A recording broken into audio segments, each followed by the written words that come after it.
오늘은요, 오늘 이제 희망 시리즈, 이번 4월달 중에 희망이라는 시리즈 설교를 준비하고 있는데요. 오늘은 그 두 번째 시간으로 희망의 그리스도, 이렇게 제목을 정했습니다. 예수 그리스도만이 우리의 희망이다. 예수 그리스도의 이 복음만이 진짜 희망이다. 이런 의미의 제목입니다. 오늘 말씀이 이제 갈라디아서 말씀인데요. 이 갈라디아서는 갈라디아라고 하는 이 지역으로 보낸 바울의 편지죠. 여기가 이제 갈라디아입니다. 여기서부터 이렇게 표시되어 있죠. 이렇게 여기가 갈라디아 지역이고요. 요 가운데 호수가 있는데 이 호수를 중심으로 위에를 북갈라디아, 북쪽에 있는 갈라디아 이렇게 얘기하고요. 요 호수 이남을 남쪽에 있는 갈라디아 이렇게 얘기합니다. 그러니까 이 갈라디아가 이렇게 길게 이렇게 있었어요. 참고로요, 여기 이제 이쪽 지역이 다 예를 들면 이 페니키아, 뭐 트리키아, 키아 이렇게 돼 있죠. 키아, 시아, 뭐 아시아, 기아 이렇게 돼 있는데 여기에 시아나 기아로 번역되는 이 말은 땅 이런 의미입니다. 그러니까 갈라디아라고 하는 이쪽 갈라라고 하는 이 지역에 있는 땅 이런 의미예요. 여기는 갑바도라고 하는 이 지역에 있는 땅, 그리고 갑바도기아 이렇게 가는 겁니다. 그래서 그쪽에 있는 땅 이런 의미예요. 여기 아시아라고 하는 것도 아라고 하는 지역에 있는 땅 이런 의미예요. 우리가 보통 우리가 속한 이 중국이나 한국 이쪽을 이제 큰 아시아라고 그러고 여기를 소아시아 이렇게 보통 이야기합니다. 그래서 여기를 땅이라는 의미예요. 이 갈라디아서는요 AD 56년에 사도 바울이 쓴 편지이죠. 또 비슷한 시기에 사도 바울의 이 영적 지도력 안에 있던 고린도 교회에도 문제가 생겼습니다. 이 고린도 교회의 문제를 고린도 교회가 이제 나중에 한번 다루겠습니다만 고린도 교회가 엄청난 문제들이 많이 있었어요. 그래서 이 고린도 교회의 문제를 해결하는 와중에 또 갈라디아 교회도 문제가 있다라고 보고를 받은 거예요. 사도 바울이. 이때 사도 바울은 어디에 있었냐면 여기 에베소라는 지역에 있었습니다. 이 지역에서 이 고린도라는 지역의 문제, 고린도 교회의 문제를 해결하고 있는데 그 중에 또 이 갈라디아에서 저 메시지가 온 거예요. 갈라디아라는 지역, 갈라디아 교회도 문제가 있다. 이렇게 연락이 온 겁니다. 그래서 오늘 이 편지를 쓰고 있는 것입니다. 여러분, 역사상 지구상에 있는 모든 교회는요 다 문제가 있었습니다. 지금도 문제가 있습니다. 큰 교회에는 큰 문제가 있고요, 작은 교회는 작은 문제가 있어요. 세상에 문제 없는 교회는 없고요, 보시면 다 세상의 모든 교회는 다 문제가 있습니다. 그 문제가 크냐 적으냐의 차이일 뿐인 거죠. 근데 여러분, 왜 이 지구상의 모든 교회는 문제가 있을까요? 왜 도대체 교회들이, 하나님을 섬기는 교회들이 왜 이렇게 문제가 많은 거냐? 왜 그러냐면요, 죄인들이 모이는 곳이 교회이기 때문이에요. 병원에 가면 누가 있어요? 환자가 있잖아요. 왜 환자를 고치는 건데 왜 이렇게 고친 사람보다 병든 사람이 더 많아? 왜? 교회니까요. 아니, 병원이니까 그런 거예요. 죄로 물든 사람들이 모여서 예수 그리스도의 이름을 믿고 죄 사함을 받고 거룩한 사람으로 변화되어져 가는 과정이 교회 생활이고요, 그리고 신앙 생활입니다. 아직 거룩해지지 않았어요. 거룩해져 가는 과정이에요. 한마디로 공사 중이라는, 공사 중. 어디서 공사하나 본데요? 저희 공사 중이라요. 시끄러워요. 그만 좀 하시지. 공사 중이라 시끄러워요. 도대체 이게 언제 끝날지 모르겠어요. 그만하시죠, 이제. 그만해요. 그만. 공사 중이라 시끄러워요. 교회는요 시끄러울 수밖에 없어요. 왜요? 공사 중인 사람만 다 모였잖아요. 그러니까 교회는 시끄럽습니다. 여러분, 우리 교회도 마찬가지예요. 우리 교회는 아무런 문제가 없을 것 같죠? 우리 교회도 문제가 많습니다. 교회를 가면요, 교회 갔다가 은혜 받으러 교회 갔다가 시험 들어오는 일들이 많아요. 우리 교회에 오는 어떤 용감한 꼬마 아가씨가요, 저를 보더니 갑자기 이렇게 물어요. 아저씨는 왜 머리가 없어요? 머리가 없어도 기분 나쁘다는 거죠. 시험 들겠다는 거예요. 머리 없어서. 글쎄 말이죠. 응? 왜 목사님이 저렇게 머리가 없어가지고 말이지 기분 나쁘다 말이냐. 그래서 질문하는 거예요. 머리는 대머리인데 얼굴은 또 동안이야. 아, 기분 나빠. 기분 나쁠 수 있어요. 네, 그럴 수 있다는 거예요. 식사를 하는데도 말이죠. 무슨 개척교회 밥이 이렇게 맛있어요. 그러면서 기분 나빠서 가요. 그런 사람이 있을 수 있습니다. 또 목사님이 커피를 타주니까요. 무슨 목사님이 커피를 타고 있어요. 기분 나쁠 수 있어요. 그런 일이 있을 수 있다니까요. 그런 일이 있을 수 있어요. 교회에서 찬송가를 하면요. 무슨 교회가 맨날 찬송가만 하냐 그러고 교회에서 또 CCM을 불렀더니 무슨 교회가 자꾸 CCM만 부르냐고 또 이렇게 얘기를 해요. 어떤 사람은 또 교회 지하에 터벅터벅 내려오더니 왜 또 교회가 지하에 있냐고 그래요. 그럼 어떻게 하라고요. 교회에서 월세를 낸다고 그러더니 왜 교회가 월세를 내야 되냐고. 불만이래요. 그럼 전세를 얻어주시든지. 여러분 혹시 이런 사람들을 여러분 주위에서 발견하거든요. 저 사람이 아직 공사 중이구나 이렇게 이해하시면 됩니다. 공사 중이시구나. 혹시 내 마음 가운데 말이죠. 내 마음 가운데 저런 불평과 불만이 나타나요. 교회를 보면서 그런 불평과 불만이 나타나거든. 나도 공사 중이지 이렇게 이해하시면 됩니다. 나도 공사 중이지. 좌우에 같이 한번 인사해 봅시다. 이렇게 인사하시죠. 악수하시면서요. 제가 공사 중입니다. 시작.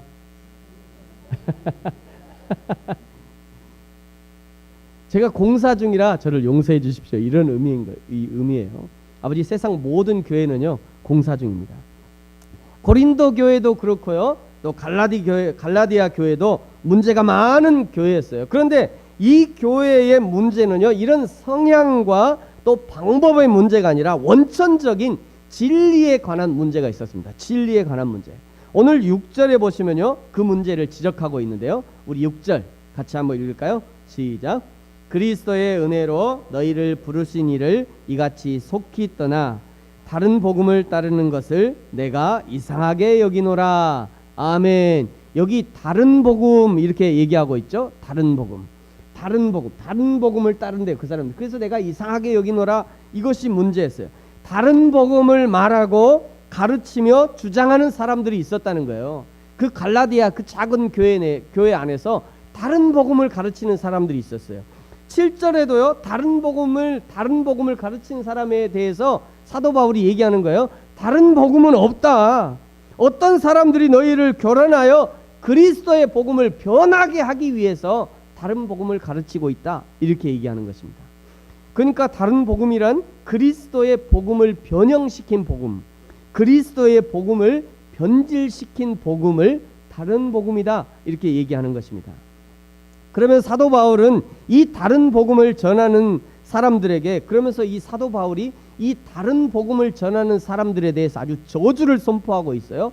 8절과 9절입니다. 두 번 연속 저주를 선포하는데요. 우리 8절과 9절 같이 한번 읽겠습니다. 시작. 그러나 우리나 혹은 하늘로부터 온 천사라도 우리가 너희에게 전한 복음 외에 다른 복음을 전하면 저주를 받을지어다. 우리가 전에 말하였거니와 내가 지금 다시 말하노니 만일 누구든지 너희가 받은 것 외에 다른 복음을 전하면 저주를 받을지어다. 아멘. 지금 사도 바울이요 그냥 잔뜩 화가 나 있는 것을 여러분 느끼셔야 돼요. 사도 바울이 화가 나 있어요. 왜? 자신이 전해준 복음으로 교회를 세워놨더니 다른 복음 전하는 사람들이 와가지고 그냥 교회를 지금 막 분란을 시키고 있는 거예요. 그래서 사도 바울이 화가 났어요. 다른 복음을 전하면 저주를 받을 거야. 이러면서 두 번 연속 사도 바울이 그냥 화를 내고 있습니다. 여러분 성경을 보면서요. 성경 한마디 한마디에 자기 감정을 이입시키면요. 아주 유익합니다. 예를 들면 여러분이 노래를 부르거나 아침에 드라마를 보면서 막 불륜하는 그 드라마를 보면 속에서 화가 나잖아요. 그러면서 안타까운 사람들 보면 또 눈물을 찌고 흘리게 돼요. 아침 드라마나 이 노래를 부르면서도 감정이입을 시키는데 성경을 보면서도요 이 감정을 이입을 시키면 아주 유익해요. 하나님의 마음을 더 간절하게 느낄 수 있는 방법이 됩니다. 교회와 성도들에게 가만히 들어온 가짜 복음, 다른 복음을 어떻게 구별해낼 수 있는가? 그것은요 진짜 복음을 잘 아는 것이 최선입니다. 여러분 한국은행에 가면 그 위패 감별사가 있다고 그러죠. 위패 감별사, 위패 거짓 가짜 돈 말이죠. 근데 여러분 이 위패 감별사들이 어떻게 위패를 감별하는 줄 아십니까? 어떻게 훈련하는 줄 아세요? 가짜 돈을 많이 갖다 놓고 이게 분별하는 게 아니라 그 사람들은 가짜 돈을 한 번도 보지 않는다고 그래요. 오직 한국은행에서 바로 출간된 그 새 거 있죠, 새 거. 새 지폐만 항상 본다고 그래요. 새 거만 진짜 새 거만 계속 보고 그걸로 몇 년을 훈련하면요. 나중에 가짜 돈이 탁 나오면 바로 알아차린대요. 신기하죠. 우리는 나쁜 것들을 막 연구하면 좋은 것들이 금방 보일 건데 그게 아니라 좋은 것에 완전히 전문가가 되면 나쁜 것이 금방 보이게 되어 있는 거예요. 우리 교회에서요. 수요일에는 소요리 문답을 공부하고 있는데요. 소요리 문답이 벌써 20문까지 공부했어요. 이제 다음 주에 돌아오는 수요일에 20문 하는데요. 이게 107문으로 구성된 교리입니다. 이 교리를 차근차근하게 공부해 가는 것도 매우 좋고요. 여러분 지금 참석하시면 한 100문 한 90문 정도는 공부하실 수 있어요. 여러분 참석하시면 좋습니다. 이거를 소요리 문답을 하나씩 공부해 가면 차근차근 공부해 갈 수 있고요. 만약에 이게 어려우면 매우 아주 핵심적인 진리, 성경의 아주 핵심적인 진리라도 정확하게 알고 있는 것이 매우 좋은 방법입니다. 그렇다면 진짜 복음, 예수 그리스도의 복음이란 도대체 무엇인가? 오늘 특별히 8절에 보시면 우리가 너희에게 전한 복음, 이렇게 사도 바울이 강조하고 있죠. 우리가 너희에게 전한 복음, 사도 바울과 그리고 사도들이 전한 복음, 이 사도들이 전한 복음이라는 것이 도대체 무엇이냐? 첫 번째는요. 예수가 그리스도 메시아라는 것입니다. 우리 1번 같이 한번 읽어볼까요? 시작. 예수가 그리스도 메시아라는 것입니다. 아멘. 여기 그리스도라는 것은 기름 부음 받은 자 이런 의미예요. 그러니까 메시아라는 의미입니다. 예수 그리스도가 메시아라는 것을 사도 바울 그리고 사도들이 전한 거예요. 자, 요한복음 20장 31절 같이 한번 읽겠습니다. 시작. 오직 이것을 기록함은 너희로 예수께서 하나님의 아들 그리스도이심을 믿게 하려 하며 또 너희로 믿고 그 이름을 힘입어 생명을 얻게 하려 함이니라. 아멘. 오직 이것을 기록함은 왜 기록했어요? 하나님의 아들 그리스도, 예수님이, 예수라는 사람이 하나님의 아들 그리스도이심을 믿게 하기 위해서 이것을 기록했다. 여기 이것이라는 것은 구약 성경을 얘기하는 거죠. 구약 성경을 왜 기록했냐? 구약이 계속해서 예언하고 있는 그 메시아, 하나님이 보내실 메시아가 오시면 어떤 일을 할 것인가에 대해서 구체적으로 구약이 증거하고 있다는 것이에요. 만약 여러분 구약이 없었다면요, 어떤 사람은 지금도요 구약 폐기론을 주장해요. 구약이 필요 없다는 거예요. 왜? 신약이 있는데 뭐 구약이 필요 있냐? 하나님이 구약이 필요 없으니까 신약을 주셨지 이러면서 구약 폐기론을 주장해요. 그런 사람이 진짜 있습니다. 우리 한국 교회에 있어요. 그것이 아니에요. 근데 그건 틀린 주장이에요. 하나님이 구약을 왜 주셨냐면요, 구약을 통해서 오실 메시아가 있다는 것을 우리에게 보여주신 거예요. 만약에 구약이 없다면 우리는 예수님이 정말로 하나님이 보내신 메시아인가에 대해서 확인할 수가 없는 거예요. 구약에 이렇게 그 예언한 것이 이것이 예수님을 통해서 확인되니까 아, 이분이 그 구약에 얘기하신 그분이 바로 이 예수님이구나, 이렇게 우리가 확인한다는 것이죠. 그러나 구약이 있으니까 선지자들이 예언한 그 메시아가 바로 예수 그리스도라는 것을 우리가 알 수 있는 거예요. 여러분, 아담이요, 첫사람 아담이 범죄함으로 멀어졌던 영원한 생명의 길을 아담을 통해서, 아담이 범죄함으로 그 생명의 열매가 가는 길이 막혀버렸잖아요. 그러니까 아담의 범죄함으로 막혔던 이 생명의 길이 바로 예수 그리스도를 통해서 알게 되는 거예요. 그것이 곧 예수 그리스도를 통해서 이루어진다는 것을 알게 되는, 아담 이야기를 통해서 말이죠. 아브라함의 이야기를 알고 계실 것입니다. 아브라함이 그 아들을 아끼지 않고 번제물로 드린 그 사건을 보면서 하나님 아버지께서 예수 그리스도, 그의 독생자를 아낌없이 주셨다는 것을 우리가 확인하게 되는 거예요. 여러분, 모세를 아시죠? 모세의 홍해 사건을 보면서요, 진정한 구원은 반드시 예수 그리스도의 이 보혈의 강을 건너야 함을 알게 되는 거예요. 또 여러분, 요나를 아시죠? 요나가 큰 물고기 뱃속에서 3일간 있다가 나와서 니느웨로 가서 복음을 전한 그 모습을 보면서 예수 그리스도가 3일간 무덤에 머물러 있다가 부활하셔서 복음으로 구원하신다는 것을 우리가 알게 되는 거예요. 구약을 통해서 신약의 예수 그리스도를 증거하고 있다는 것입니다. 이런 구약의 모든 기록이 예수 그리스도가 메시아로 오실 것임을 계속 우리에게 알려주고 있는 거예요. 그림자와 같았던 구약의 기록이, 구약만 보면 이게 도대체 무슨 얘기인가? 그림자와 같은 이 구약의 기록들이 인간으로 오신 예수 그리스도를 보면서 하나님의 뜻이 아주 선명하게 드러나게 돼 있는 것입니다. 두 번째로 사도 바울과 그리고 사도들이 전한 복음이 무엇인가? 두 번째는요, 예수 그리스도가 인간으로 성육신하셨다는 것을 알게 됩니다. 자, 2번 같이 한번 읽겠습니다. 시작.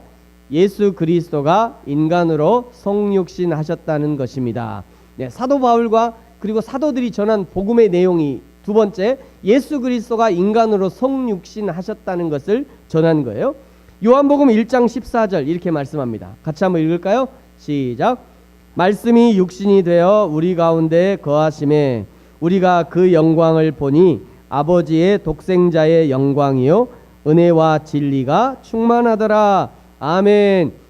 여기 육신이 되어라고 하는 말이 굉장히 중요합니다. 여러분, 이 육신이 되어라는 말과 비슷한 말이 두 문장이 있어요. 첫 번째는 육신을 입으신 그리스도라는 문장이 있습니다. 두 번째는 육신이 되신 그리스도라고 하는 문장이 있어요. 비슷하죠? 육신을 입으신 그리스도 비슷해요. 육신이 되신 그리스도. 이 문장은 비슷한데요, 이건 완전히 차이가 납니다. 육신을 입으셨다, 여기 첫 번째 육신을 입으셨다, 이게 이제 틀린 말인데요, 육신을 입었다는 것은 마치 우리가 옷을 갈아입듯이 하나님의 영이 예수라고 하는 육신을 빌려서 사용했다, 이런 의미입니다. 그러니까 이건 완전히 틀린 말인 거죠. 그러나 이 말은요, 아주 심각한 오류가 있는데요, 예수 그리스도가 참 사람이 되셨다는 것을 부인하는 것입니다. 예수께서 육체로 오시지 않았다고 주장하는 이런 자들을 영지주의라고 그래요. 영지주의. 이 사람들이 주장하는 게 이래요. 어떻게 거룩하신 하나님이 이 죄로 물든 인간이 될 수 있냐? 그럴 수 없다, 이렇게 얘기합니다. 이걸 영지주의 이단이라고 그래요. 지금도 이렇게 주장하는 이단들이 있죠. 그 대표적인 이단이 여호와 증인입니다. 여호와 증인은요, 예수 그리스도의 육신의 탄생도 부정하고 자기들은 지옥이 없다라고 얘기를 해요. 왜 그러냐면, 어떻게 거룩하신 하나님이 지옥을 만들 수 있겠는가? 그러니까 자기들이 하나님보다 훨씬 뛰어난 거예요. 자기들 생각으로는 그럴 수 없다, 이렇게 얘기하는 거죠.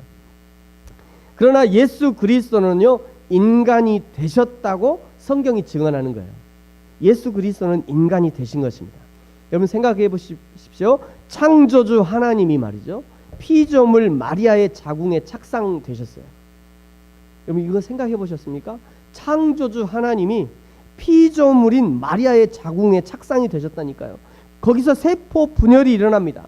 영양이 공급이 안 되면 죽을 수밖에 없는 인간의 탯줄을 의지해서 10개월을 견디시고요, 피조물의 산도를 따라 출산이 되셨고 피조물의 젖을 물고 빨았어요.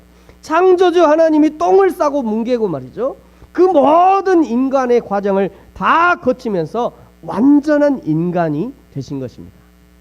그러니까 예수 그리스도는 완벽한 인간으로 태어나신 거예요. 어떻게 이런 일이 일어날 수 있는가? 우리로는 상상할 수 없는 그런 일을 하나님이 하신 것입니다. 왜 하셨습니까? 완전한 인간이 되지 않으면 그리스도 메시아가 될 수 없기 때문입니다. 완전한 인간이 되어서 완전한 죄에 빠진 인간, 영원한 지옥 형벌을 향해 가는 인간을 구원하기 위해서 완전하고 유일하고 완전한 인간이 되는 것 외에는 다른 길이 없기 때문에 하나님이신 예수님이 스스로 그 길을 선택하신 것이에요. 이것이 인간이 되신 예수님 성육신의 의미입니다. 이것이 하나님의 사랑이 크기이고요, 저와 여러분을 구원하기 위한 예수님이 하신 일입니다. 세 번째로 사도 바울과 그리고 사도들이 전한 복음은 무엇인가? 예수 그리스도의 죽으심과 그리고 죄 사함을 믿는 것입니다. 이것이 사도 바울이 전한 복음이에요. 예수 그리스도의 죽으심과, 이렇게 같이 한번 읽겠습니다. 시작. 예수 그리스도의 죽으심과 죄 사함을 믿는 것입니다. 아멘. 히브리서 9장 28절 이렇게 말씀해요. 이와 같이 그리스도도 많은 사람이 죄를 담당하시려고 단번에 들이신 바 되셨고 구원에 이르게 하기 위하여 죄와 상관없이 자기를 바라는 자들에게 두 번째 나타나시니라. 예수 그리스도의 죽음은요, 단번에 죽으심이에요. 단번에. 예수 그리스도는 단번에 완전한 죽음을 맞이하셨습니다. 십자가 위에서 잠시 기절하신 것이 아니에요. 십자가 위에서 기절하셨다고 주장하는 사람들은요, 로마 시대 그 예수님을 죽이고 부활하신 그 사건을 경험했던 그때부터 지금도 그렇게 주장하는 사람이 있어요. 그러니까요, 악한 사단의 공격은요 비슷해요. 그때나 지금이나 똑같아요. 지금도요, 예수님이 잠깐 그 십자가에서 기절하셨다가 살아나셨다 이렇게 주장하는 사람도 있다니까요. 지금도. 그때도 있었고 지금도 똑같이 있어요. 그러나 예수님은 완전하게 숨이 끊어졌습니다. 십자가에 달린 죄수는 보통 24시간 정도 흘러야 죽는다고 그래요. 그때 당시에 가장 이 처참한 이 사형 방법이 바로 이 십자가 사형인데요. 십자가 위에 달아놓으면 24시간 동안 서서히 죽어가는 것입니다. 못 박힌 손과 발에서 계속해서 피가 흐르고요. 그러면서 서서히 저혈압이 되고요. 중동의 그 뜨거운 태양 아래서 저혈압 쇼크샤로 이제 죽게 되는 거예요. 예수님은 보통 죄수들이 24시간 만에 죽는데 예수님은 6시간 만에 실제로 죽으셨습니다. 십자가에 달리기 전에 이미 고통을 당하시고요, 많은 피를 흘렸을 뿐 아니라 공생의 3년 동안 자신에게 주신 모든 시간을 최선으로 살아내셨기 때문에 잡히시고 고문을 당하실 때 거의 기진맥진한 상태로 이미 그 반죽음 상태로 고문을 당하신 거예요. 예수님이 너무 일찍 십자가에서 죽자요, 아래 지키고 있던 병사가 그냥 옆구리를 한번 푹 찔러보죠. 옆구리를 찔렀더니 어떤 일이 일어났어요?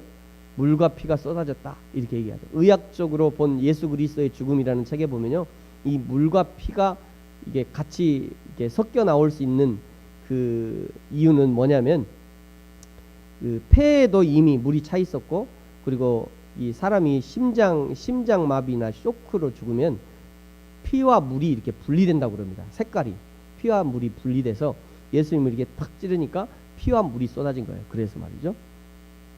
여러분, 예수님은요 완전히 죽으셨고 그리고 지옥 가장 밑바닥까지 내려가셨습니다. 그야말로 전 인류의 모든 죄를 사하시고 십자가를 지셨고, 십자가 위에서 죄인에게 주어진 율법의 요구를 완전하게 이루신 것입니다. 이것을 믿는 것이 신앙이고요, 믿는 자는 자신의 모든 죄를 사하심이 실제되는 것이고요, 아무리 예수님이 전 인류의 죄를 다 지고 십자가를 지셨다 할지라도 그것을 믿지 않는 자는 이 죄 사함이 자신의 것이 되지 않는 것입니다. 죄 사함은 오직 믿는 자의 것인 거예요. 믿는 자의 것. 사랑하는 성도 여러분, 저와 여러분의 모든 죄, 우리의 알고 지었던 죄, 모르고 지었던 죄, 믿기 전에 지었던 죄, 믿은 후에 지은 죄, 그리고 미래의 죄까지도 우리 예수님께서 십자가의 죽으심으로 완벽하게 해결하셨음을 믿으시기 바랍니다. 네 번째로요, 사도 바울과 사도들이 전한 복음이 무엇인가? 예수 그리스도가 부활하셨다는 것입니다. 같이 한번 읽겠습니다. 시작. 예수 그리스도가 부활하셨다는 것입니다. 아멘. 예수님은 부활하셔서 부활의 첫 열매가 되셨습니다. 예수 그리스도가 열어놓으신 구원의 길은 예수 그리스도를 믿음으로 얻을 수 있는 것이고, 믿음으로 얻을 수 있다는 것을 이렇게 믿어야 되는 것이에요. 고린도전서 15장 20절 22절에 이렇게 말씀해요. 그러나 이제 그리스도께서 죽은 자 가운데 다시 살아나사 잠자는 자들의 첫 열매가 되셨다, 이렇게 얘기합니다. 사도 바울은요 이 예수님의 부활의 중요성을 이렇게 표현하고 있어요. 그리스도께서 죽은 자 가운데서 다시 살아나셨다 전파되었거늘 너희 중에 어떤 사람들은 어찌하여 죽은 자 가운데서 부활이 없다 하느냐. 부활할 수 없다라고 주장하는 자들이 있었어요. 사두개인들이 그렇게 주장했죠. 13절 만일 죽은 자의 부활이 없으면 그리스도도 다시 살아나지 못하셨으리라. 그리스도께서 만일 다시 살지 못하셨으면 우리가 전파하는 것도 헛것이요 또 너희 믿음도 헛것이니라. 그렇죠? 예수 그리스도의 부활이 없다면 저와 여러분의 신앙은 바로 헛것이 되는 것입니다. 우리가 전파하는 것도 헛것이 되는 것이고요. 우리가 믿는 것도 헛것이 되는 거예요. 왜냐하면 부활이야말로 사망과 어둠의 권세에 대한 최후 승리요 확증이기 때문입니다. 기독교 신앙은요 창조로부터 시작해서 부활과 영생의 삶으로 이어져 있는데 중간에 부활이 없다면 영생으로 가는 길이 그냥 뚝 끊긴 것과 마찬가지인 거예요. 예수 그리스도께서 부활하심으로 그 영생으로 가는 길을 보여주신 것이고요. 예수님이 친히 먼저 앞서가시면서 이제 오고 올 세대를 그 영생의 길로 초대하고 있는 것입니다. 근데 한 가지 이제 주의해야 될 것이요. 요즘에 어떤 사람들이 기독교에서 가장 중요한 진리가 부활이다. 맞는 말이죠. 기독교에 있는 그 모든 진리 중에 가장 중요한 게 부활이다. 그러면서 부활에 관한 모든 구절을 외우고 연결시키고 부활 신앙을 외치고 다녀요. 그러면서 목회자가 부활을 설교하지 않으면 잘못된 목회자다 이렇게까지 얘기합니다. 부활 신앙이란 말로 기독교의 정수다라고 하면서 다른 것들을 상대해요. 근데 저는 이렇게 주장하고 싶습니다. 성경은요 창세기부터 요한계시록까지 다 중요합니다. 믿으시기 바랍니다. 성경은요 창세기 1장 1절부터 요한계시록 21장 22절까지 다 중요해요. 어느 한 구절 부족한 게 없어요. 창세기에는 창조신앙의 중요성을 보여주는 것이고요. 출애굽기는 구원의 신앙의 중요성을 보여주고 레위기는 예배의 중요성을 보여줍니다. 민수기는 광야 신앙의 중요성을 보여줘요. 여러분 혹시 신앙의 광야길을 걷고 계실지도 모르겠습니다. 나는 요즘에 신앙생활에 재미도 없고 요즘 신앙생활에 기쁨도 없고 나는 맨날 이렇게 힘든 일만 있는 거 여러분 지금 광야의 길을 걷고 있는 거예요. 근데 그 광야의 길 필요합니다. 필요하니까 하나님 우리에게 광야의 길을 주신 거예요. 그 광야의 길에서 주님을 보는 그 광야의 길에서 하나님을 바라보는 그런 신앙이 필요한 거예요. 그래서 하나님께서 우리에게 민수기를 주신 겁니다. 신명기에서는 말씀을 지키고 따르는 신앙이 얼마나 중요한지 보여줍니다. 마태, 마가, 누가, 요한복음은요 예수 그리스도의 삶과 죽음을 보여주고요. 사도행전은 사도들이 어떻게 삶을 살았는지를 보여줍니다. 로마서는 오직 은혜로 구원에 이른다는 사실을 보여주고 있어요. 그러니 오직 성경에 등장하는 한 가지 사실, 한 가지 관점만을 중요하다고 생각하는 것은 매우 위험합니다. 그래서 성경 중에 요한계시록이 제일 중요해요. 땡! 그렇잖아요. 성경은 다 중요해요. 어떤 사람은 창조의 신앙이 중요하다. 그러면 창세기만 두고 파고 있어요. 아니요, 그렇지 않습니다. 다 중요합니다. 어떤 사람은 사도 바울이 또 은혜 얘기했으니까 로마서 갈라디아서가 제일 중요해요. 그거 복음의 핵심이다 이렇게 틀렸어요. 그렇지 않아요. 복음의 핵심은 뭐예요? 창세기부터 요한계시록까지가 복음의 핵심이에요. 그러니까 우리는 다 배워야 돼요. 한 가지만 배워서는 안 됩니다.